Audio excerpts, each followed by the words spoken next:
Je suis un pèlerin qui pèlerine à travers les vallons et les collines, qui va jour après jour, la vie est belle, vers les trésors promis à Compostelle. Bonjour et bienvenue sur Radio Fidélité. Vous écoutez l'Écho des chemins et des pèlerins, l'émission de l'association des haltes pèlerines en Loire-Atlantique et via Ligéria, qui vous parle des sentiers de pèlerinage dans notre département, en France et bien au-delà. Cette émission vous est présentée par Anthony Grouard et Anne Lortimel. Alors maintenant, sac au dos et partons ensemble découvrir les chemins pèlerins de Loire-Atlantique, mais pas que. Nous accueillons aujourd'hui Gaëlle de Labrosse et Marianne de Boisredon, toutes deux pèlerines et écrivaines. Bonjour. Bonjour. Bonjour Marianne, bonjour Gaëlle. Bonjour. Alors Gaëlle, vous êtes une personnalité que l'on pourrait qualifier de référente des chemins de pèlerinage. Après avoir beaucoup marché, vous avez publié de nombreux ouvrages sur cette thématique. Vous êtes journaliste à l'hebdomadaire Le Pèlerin, vous êtes éditrice aux éditions Salvator, j'oublie sûrement des casquettes. Pour les auditeurs qui ne vous connaissent pas, est-ce que ça vous ennuierait de nous parler des chemins pèlerins que vous avez parcourus ? Alors en fait, référente, je ne sais pas, mais j'ai eu une grande chance, ou plutôt, je dirais, une grande grâce.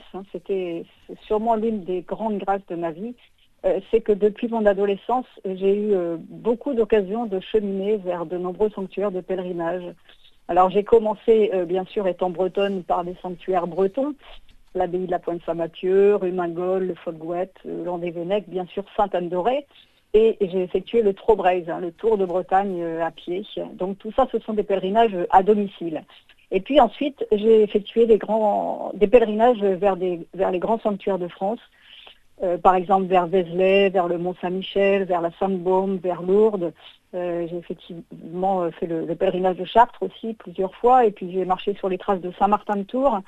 Mais tout cela en dehors des sentiers balisés, parce qu'à l'époque, ils n'existaient pas. Ensuite, j'ai marché sur des chemins plus lointains. J'ai effectué, bien sûr, le chemin de Saint-Jacques, qui nous réunit tous. La première fois, c'était en 1986. Oh là là. Il n'y avait pas beaucoup de monde sur le chemin. C'était pas l'autoroute actuelle.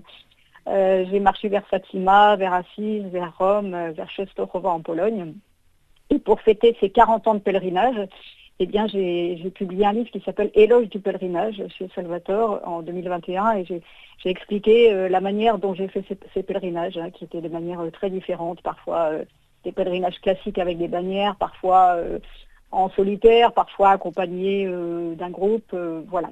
J'avais beaucoup aimé ce livre-là, Gaëlle, d'une part parce qu'il nous ouvrait sur des chemins et des lieux qu'on ne connaît pas forcément, et j'avais trouvé ça bien aussi pour nous, la plupart des pèlerins qui sommes des marcheurs, de me rendre compte qu'il y a évidemment plein de façons d'être pèlerin aujourd'hui, et qu'il n'y a pas forcément besoin de marcher, même si nous, on aime beaucoup ça, quoi. Eh oui, il y a plusieurs demeures dans la maison du Père. Alors Marianne, vous êtes également une pèlerine multirécidiviste, si je puis dire ça, des chemins de pèlerinage. Tout a commencé par un beau cadeau pour vous, pour vos 50 ans, je crois.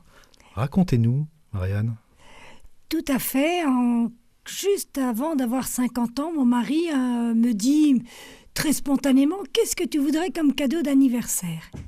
Et comme un cri du cœur sort « Je veux marcher seul sur les chemins de Saint-Jacques ». Alors il ne s'attendait pas du tout à ça, il se disait un voyage, une fête familiale, les amis. Mais pour moi, ça correspondait à un désir et un besoin. Un besoin de prendre le large par rapport à une fille chargée. On avait 4 enfants à l'époque, plus 2, parce qu'on avait accueilli les enfants d'une cousine décédée.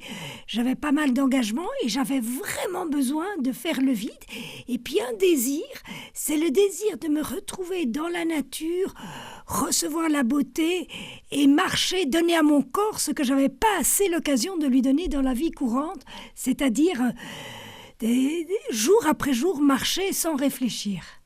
C'est ça. Et c'était un projet ancien ou c'est quelque chose qui, quand votre mari vous a demandé de se poser cette question-là, pardon, c'était quelque chose que vous mûrissiez depuis longtemps ou alors ça a été spontané? Ça a été spontané. Je crois que ce qu'il y avait, c'est qu'on marchait avec les enfants en montagne l'été, une semaine. Donc j'avais ce qu'il fallait au niveau familial, au niveau, j'allais dire, des vacances. Mais vraiment, c'est venu spontanément comme... Ah, si je pouvais, ce serait quand même tellement merveilleux. Mais c'était presque d'abord à le réaliser en moi, en me disant oui, c'est possible, et d'y croire avant de pouvoir le réaliser. C'était déjà un cheminement intellectuel finalement. Oui, et intérieur, de me dire mais oui, je peux me donner le droit. Le cri du cœur. Oui. Et peut-être un appel déjà. L'appel des chemins peut-être. Ouais. Sûrement. C'est quelque chose qui prend au cœur, au corps et à l'âme, hein, quand on décide de se dire à un moment où on a cette idée et bien on y va. Et il faut y aller, je pense. Tout à fait. Et puis moi, ce que j'ai senti que c'était dans les entrailles. Et j'avais beau abandonner l'idée en me disant non, c'est pas raisonnable, non, c'est pas le moment, non, mais c'est... Et puis toutes les questions des gens, mais tu pars seul, mais c'est dangereux, mais tu vas t'ennuyer, tout ça. Et chaque fois, ça revenait, mais dans les entrailles en me disant... Il faut que j'y aille. C'est plus fort. Toutes les résistances tombent parce qu'il y a comme un feu qui brûle intérieurement. Je ne peux pas passer à côté. Ça a inquiété votre famille ? Pas ma famille proche, mais des amis ou des connaissances à qui ça faisait peur que je parte seule, que je laisse mon mari, que je laisse mes enfants, que j'ose me prendre ça. Oui, ça a dérangé. Et alors, ça a porté ses fruits ? C'est évident. C'est évident. Et d'ailleurs, il y a même mes enfants qui me disent maintenant, quand j'ai un peu trop de choses, comme à la période de Noël où j'étais un peu trop sollicitée, ils me disent « Maman, c'est quand que tu repars sur les chemins ?» Je crois qu'ils ont perçu la sérénité. Ça, c'est un des premiers fruits que je reçois et que j'ai reçu tout au long des marches. Ouais. Finalement, le pèlerinage, c'est un temps pour soi aussi. Tout à fait, mais un temps pour soi, j'allais dire inscrit dans le temps, mais qui permet d'être encore plus attentif aux autres. Et plus présent après. Exactement, une qualité de présence encore plus fine qu'avant. C'est beau ce que vous dites, Marianne. C'est très beau. Gaëlle, votre expérience et votre engagement auprès des pèlerins vous a poussé à l'écriture. Et deux de vos ouvrages ont beaucoup plu et du coup ont été récemment réédités. Est-ce que vous pouvez nous en parler ? Oui, alors je vais juste les citer parce que ça nous emmènerait un peu loin. C'est vrai que c'est des sujets qui me passionnent. Donc j'ai publié une douzaine de livres sur les chemins de pèlerinage et les 3 qui viennent d'être réédités dans une nouvelle édition avec une nouvelle couverture. Il y a le petit livre de la marche, qui est un de mes préférés, qui est paru en 2019 chez Salvatore et qui vient de reparaître avec une nouvelle couverture. Il a été vendu à près de 8000 exemplaires. Ensuite, le guide spirituel des chemins de Saint-Jacques, que je crois que c'est un des premiers, ou même le premier livre que j'avais publié aux presses de la Renaissance en 2010. Et je viens de le découvrir ce matin avec sa nouvelle couverture aussi. Donc lui, il a dépassé les 10 000 exemplaires. Et c'est un bonheur de voir toutes les personnes qui ont marché avec, qui reviennent avec le livre tout écorné pour me demander dédicace. Voilà, le guide spirituel des chemins de Saint-Jacques. On me l'a beaucoup demandé. Il vient d'être réédité, il était épuisé. Et puis le petit dernier, c'est la petite déclaration d'amour aux anges, nos compagnons de route. Ça n'a pas l'air de parler des chemins de pèlerinage, mais en fait si, ça parle bien sûr du grand pèlerinage de la vie, avec ces anges qui sont nos compagnons du quotidien, et qui vient lui aussi de paraître avec une nouvelle couverture, c'est aux éditions Suzac. Voilà, c'est 3 des livres que j'ai eu beaucoup de plaisir à écrire pour partager tout ce que j'ai vécu sur des chemins, parce que l'écriture, c'est vraiment une prolongation de ces marches. Vous disiez que le premier est votre préféré, pourquoi ? Le petit livre de la marche, parce qu'en fait, j'y ai réuni une quinzaine de personnes qui sont des personnalités, mais qui sont en même temps des grands amis, comme Sylvain Tesson, comme Jean-Louis Etienne, comme Bernard Olivier. Et donc, je leur ai demandé, je leur ai posé quelques questions, je les ai interviewés, puis on a ensemble fait ce livre qui montre une quinzaine de façons de marcher. Et je pense que c'est un des livres qui est qui va toucher au fond de la démarche de la marche. Hein, voilà, parce que pour les pèlerins, eh bien, la marche, c'est aussi une démarche. Et il y a aussi plein de façons d'écrire. Hein. On voit entre les poèmes, entre les récits. C'est très varié, en fait. Ah oui, tout à fait. Oui. Ça, on le voit aussi dans un livre que j'ai dirigé aux éditions Salvator à Compostelle. Hein. C'était pour la dernière année jubilaire. Et j'avais demandé à une trentaine d'auteurs, tous aussi célèbres et connus, comme Alix de Saint-André, comme Alexandre Poussin, comme... voilà, je ne citerai pas tous, mais Yves Duteil, d'écrire un petit texte inédit d'hommage à Compostelle. Et là, on a eu vraiment toutes les formes, hein, une lettre, un poème, donc les différents genres littéraires qui peuvent exister. Gaël, vous parliez du guide spirituel des chemins de Saint-Jacques qui revient tout écorné, hein, dans la poche ou dans le sac à dos du pèlerin. Est-ce que vous pensez que ce livre, pour le pèlerin qui l'a lu et qui a médité au travers de vos écrits, peut devenir une relique pour le pèlerin? Une sorte de relique? Une relique, je ne crois pas, parce que les reliques, ça, c'est vraiment quelque chose bien évidemment, de sacré. mais dans le sens pour le pèlerin, bien évidemment. Mais ce que ça prouve, en tout cas, c'est que, bien sûr, les marcheurs ont besoin d'un guide pratique pour savoir où dormir, pour savoir où manger, mais ils ont besoin d'autres repères aussi. Et ces repères, ce sont des repères spirituels. Et ce petit guide que j'ai eu la joie de faire avec 5 ou 6 collaborateurs, dont Luc Adrian, avec des citations, avec des histoires, avec des réflexions, avec des méditations, eh bien, c'est vraiment un complément, à mon avis, de plus en plus indispensable à la marche. Vous, Marianne, comment vous avez cheminé spirituellement sur le chemin de Saint-Jacques? Alors, je dirais, d'abord, c'était vraiment pour me retrouver moi et retrouver aussi à l'intime de moi la présence de Dieu. Et je sais que j'avais aussi, dans chaque pèlerinage, cette envie de me dire, Seigneur, moi je t'ai très bien connu dans la mission, dans le travail, dans les engagements, dans la vie de tous les jours. Mais, et si on pensait un peu à nous, les vieux mariés qui se disent ça, se dire, mais dans cette gratuité, où il n'y a pas les choses à faire, mais où je peux simplement être en ta présence et recevoir ta présence. Donc ça a été la première chose. La deuxième chose, moi, qui m'a frappée spirituellement, c'est qu'on soit chrétien ou pas chrétien, parce qu'il y a beaucoup de marcheurs sans être des pèlerins. Quand on marche, on fait un chemin.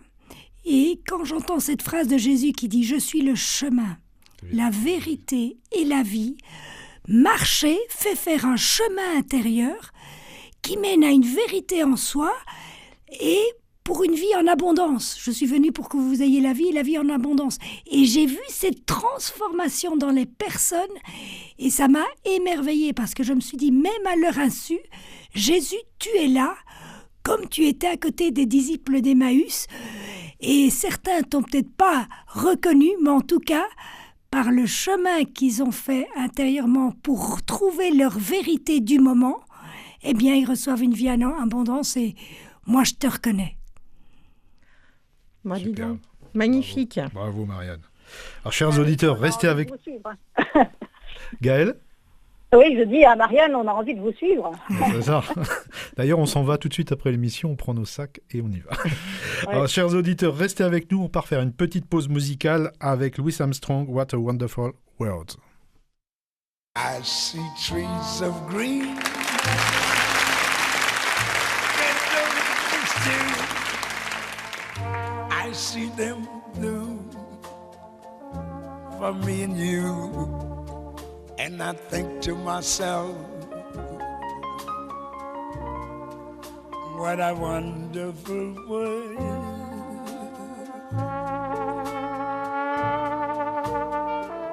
I see skies of blue, clouds of white, bright blessed days, dark sacred nights.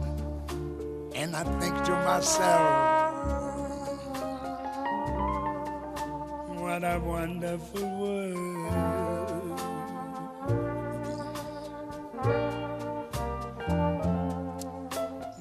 colors of the rainbow, so pretty in the skies, also on the faces of people going by.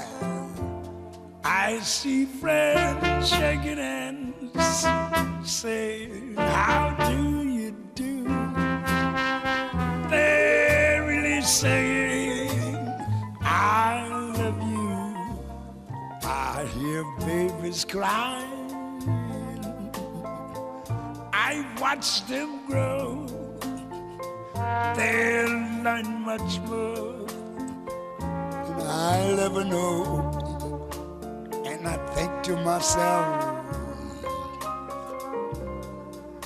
what a wonderful world.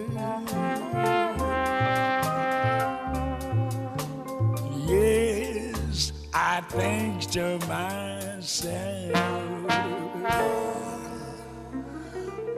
what a wonderful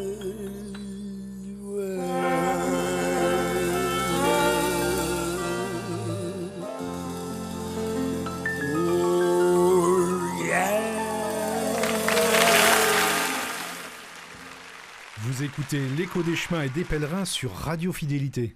Nous accueillons aujourd'hui Gaëlle Delabrosse et Marianne de Boisredon, toutes deux pèlerines et écrivaines. Gaëlle, vous éditez chez Salvatore la collection Chemin d'étoiles. Son nom très porteur nous donne déjà envie de voyager, de pèleriner. Comment la décririez-vous, cette collection ? Alors oui, le nom est porteur parce que le chemin des étoiles, bien sûr, c'est la métaphore des chemins de Saint-Jacques.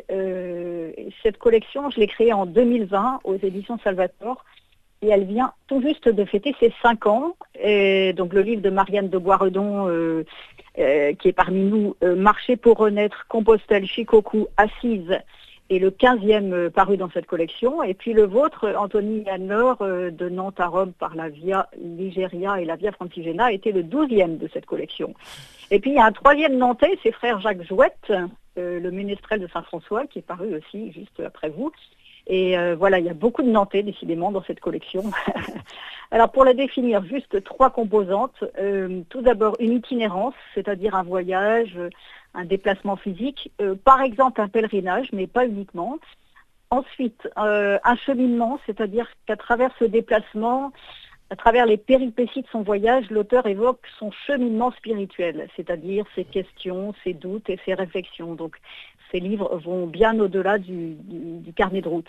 Et 3e élément, une plume, c'est-à-dire que j'accorde beaucoup d'importance à la manière dont est écrit le récit.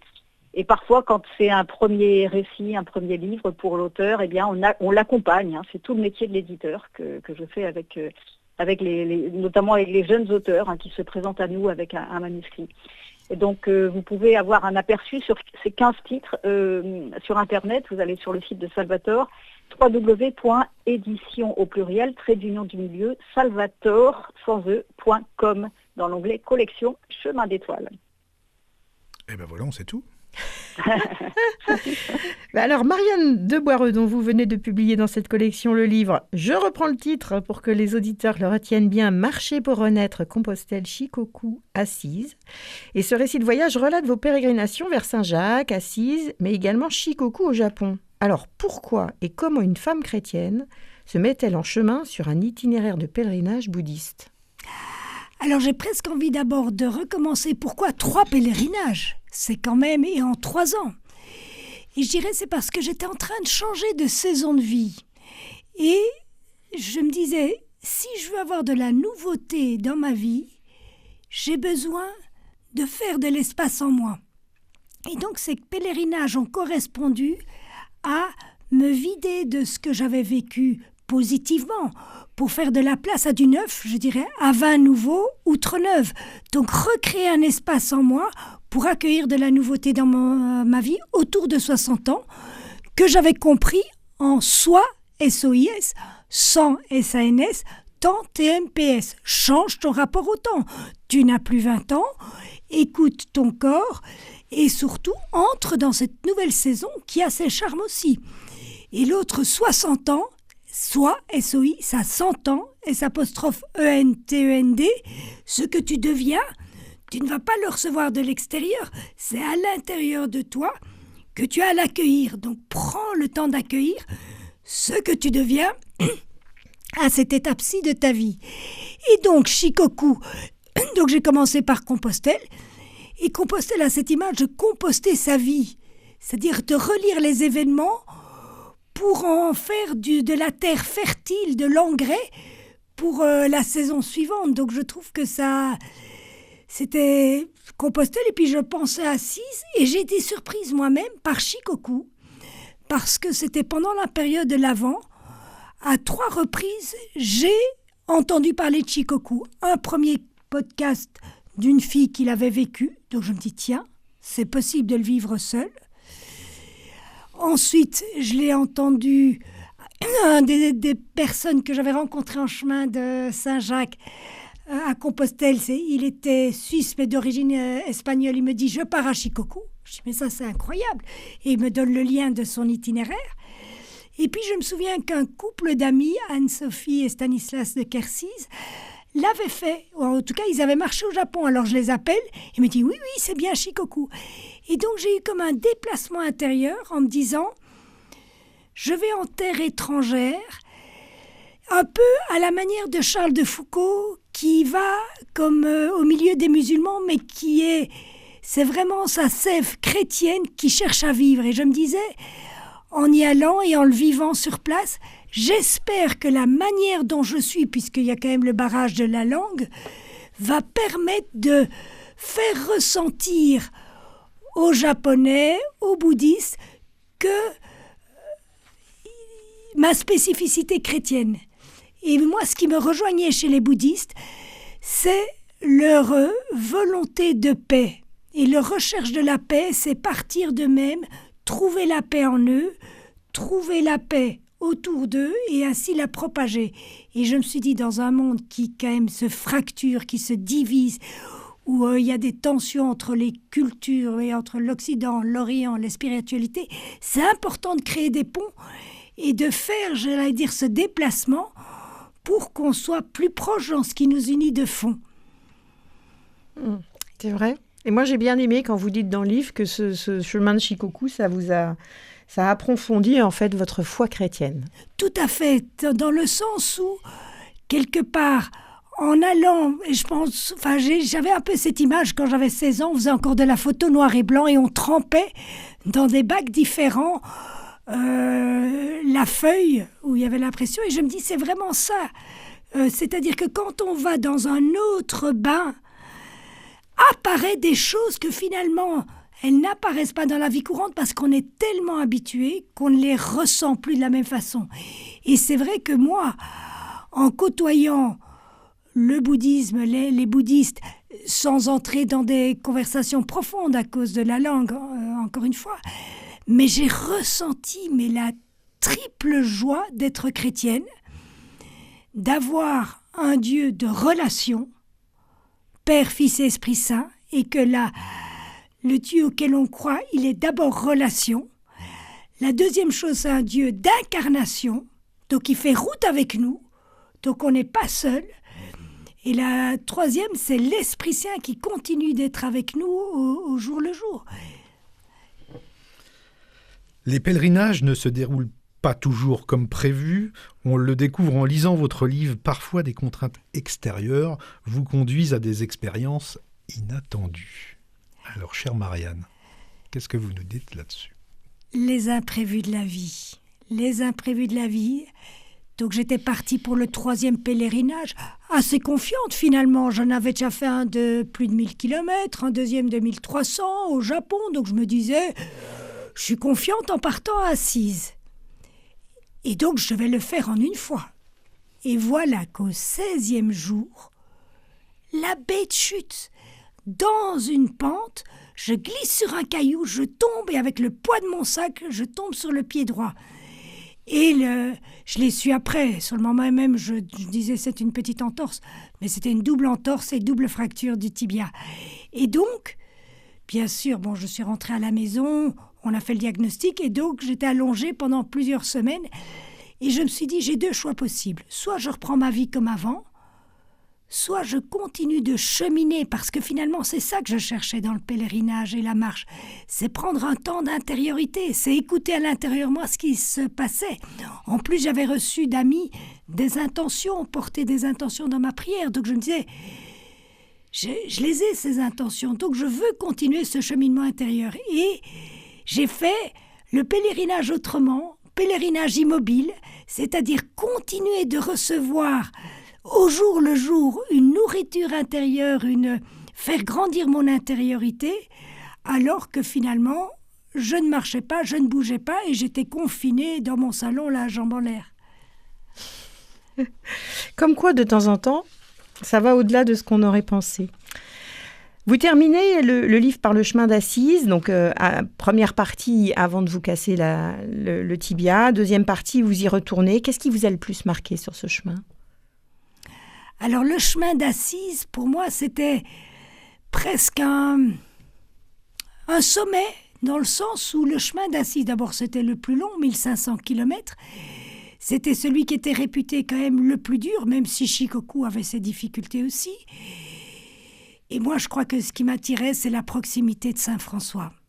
Et ce qui m'a énormément touchée dans ce chemin, c'est la beauté de la nature, d'être imprégné, imbibé de la nature au jour le jour. Et c'est un chemin assez solitaire. Si j'enlève la Francigena, qui est le tronçon commun avec le chemin de Canterbury à Rome, je crois que j'ai dû rencontrer grand maximum 8 à 10 pèlerins. C'était la même chose à Shikoku, j'en ai pas rencontré beaucoup plus. Et donc, c'est de me vivre dans une solitude habitée, dans une complicité de Saint-François, de Sainte-Claire, dans la nature, et retrouver ce lien au vivant. Enfin, et le vivre pleinement, parce que je ne l'avais pas perdu, mais le vivre pleinement. Ah, c'est super. Ça donne envie de vous lire. Moi, je vous ai déjà lu, mais je pourrais vous relire. Alors Gaëlle, quels sont les prochains titres à sortir dans votre collection Chemin d'étoiles chez Salvatore ? Alors, 2 pépites, vous avez de la chance, lecteur. On est en train de boucler 2 livres qui m'enthousiasment, qui ont presque la fougue, autant de fougue que Marianne. C'est pas peu dire. Le premier, c'est Jérusalem, une promesse. Donc c'est un très beau récit, très original d'un garçon, Alexis Janson, très engagé également. Vous l'avez peut-être suivi sur les réseaux sociaux. Il s'appelait Un marcheur lambda. Oui. Voilà, donc il a effectué 7000 km jusqu'à Jérusalem et vraiment c'est un récit très original. Il dédicacera d'ailleurs son livre au Forum des Chemins. Super. Voilà, il paraît le 12 mars. Et il y a ensuite Les pèlerins du M de Marie par Charles et Pauline Gossot. C'est l'histoire d'un jeune couple de médecins qui viennent de se marier et avant de s'installer, ils ont pris 1 an pour effectuer le M de Marie. Alors le M de Marie, c'est une lettre M qui se dessine sur le territoire de France en reliant les 5 apparitions mariales du 19e siècle. Alors vous allez prendre votre doigt, vous allez faire comme moi. On descend d'en bas, c'est-à-dire de la Salette, on remonte jusqu'à Paris, rue du Bac, on redescend à Appel-Voisin, on remonte à Pontmain et on redescend tout droit jusqu'à Lourdes. Voilà, on a décidé un M. Mais nous, on l'a fait en 2 ou 3 secondes et eux, ça faisait quand même 2300 km en plusieurs mois, quasiment 1 an. Et bien voilà les 2 livres qui paraîtront, le premier le 12 mars, le deuxième le 26 mars. Et je suis vraiment heureuse de le partager avec les lecteurs. Voilà, alors juste une petite info, l'association Le M de Marie sera présente au Forum Nantais des Chemins, ils auront un stand, vous pourrez venir leur poser toutes les questions, mais aussi il y aura beaucoup d'auteurs de la collection Chemin d'étoiles, cher Gaëlle, avec bien sûr, avec Marianne, avec le frère Jacques Jouette, avec Hervé de Lantivy, avec Anne-Laure Thibel-Croix et moi-même, et d'autres. Et Alexis Janson qui sera là. Et Alexis Janson, voilà. Et alors il est temps de passer à l'agenda. Alors, le vendredi 6 et le samedi 7 mars, le grand rendez-vous des pèlerins en France et même d'Europe. Venez nombreux nous voir, nous rencontrer au 4e Forum Nantais des Chemins. Une trentaine d'associations pèlerines seront présentes. Il y aura des auteurs, des conférences, des dédicaces. D'ailleurs, notre chère Marianne participera à une table ronde le samedi matin autour de Renaître en chemin. Et notre invité d'honneur sera Charles White qui nous parlera de son chemin des estives. Et on accueillera aussi Cyprien et Philippine Francard, Compostelle, père et fille, qui nous feront aussi une table ronde. Jeudi 19 mars, de 17h30 à 19h30, rencontre pèlerine au Clion-sur-Mer, tout près de Pornic, rue de la Corbinière, près de la mairie. Le 27 mars, rencontre pèlerine à Clisson, maison Saint-Joseph, rue de la Collégiale, de 18h à 19h30. Et le 28 mars, la rencontre pèlerine à Nantes, au 7 impasse Saint-Laurent, à 50 mètres de la cathédrale, de 9h30 à 12h30. Chère Marianne, cher Gaël, merci beaucoup d'être venu nous parler de ces chemins, de vos livres, et ça me donne vraiment envie de se mettre en chemin. Merci beaucoup. Merci à Tanguy pour la technique. Plus d'infos sur les chemins de pèlerinage en Loire-Atlantique et d'ailleurs www.altepèlerine44.fr, des pages Facebook Altepèlerine44 et Via Ligéria, amis de la Via Ligéria. Cette émission est écoutable en podcast sur le site de Radio Fidélité, www.radiofidélité.com. À bientôt. Et bon chemin les pèlerins. Au revoir. Au revoir. Au revoir. Et Roncevaux, Burgos et Léon et Osebrero, au bout du chemin qui n'en finit pas, Saint-Jacques m'ouvrira bientôt les bras. J'ai touché le portique de la gloire, embrassé Saint-Jacques en chantant victoire. Il m'a dit désormais, moi je t'emmène sur mes plus beaux chemins, quoi qu'il advienne.